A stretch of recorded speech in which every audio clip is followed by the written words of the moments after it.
Assam assembly इंतखाबात के दौरान वजीर-ए-आजम नरेंद्र मोदी ने एक सख्त बयान दिया है। पीएम मोदी ने कहा कि ऑपरेशन सिंदूर के दौरान कांग्रेस ने पाकिस्तान के गुण गाए और वही किया जो पाकिस्तान चाहता था, जिसकी वजह से मुल्क को नुकसान उठाना पड़ा।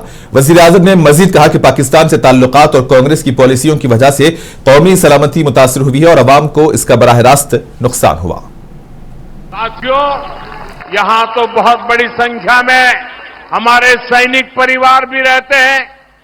असम के वीरों ने देश के लिए अनेक बलिदान दिए, लेकिन कांग्रेस मोदी को नीचा दिखाने के लिए सेना के शौर्य को भी गाली देती है।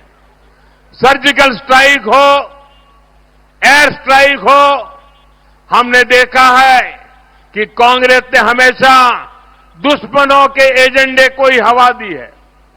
ऑपरेशन सिंदूर के दौरान भी हमारी सेनाओं ने पाकिस्तान को कुछ ही घंटों में घुटने टेकने पर मजबूर कर दिया था, लेकिन कांग्रेस ने वही गीत गाया जो पाकिस्तान ने लिखा था, जिसकी धुन पाकिस्तान ने तैयार की थी और जो पाकिस्तान को पसंद है। कांग्रेस नेताओं का ये पाकिस्तान कनेक्शन हमेशा देश पर भारी पड़ता है। साथियों, कांग्रेस ने हमारी फौज से कैसे विश्वासघात किया है, इसका एक उदाहरण वन रैंक वन पेंशन भी है। कांग्रेस ने मेरे फौजी भाइयों को दशकों तक ओआरओपी से वंचित रखा। कांग्रेस सिर्फ 500 करोड़ रुपए दिखाकर झूठ कहती थी कि ओआरओपी लागू करेगी।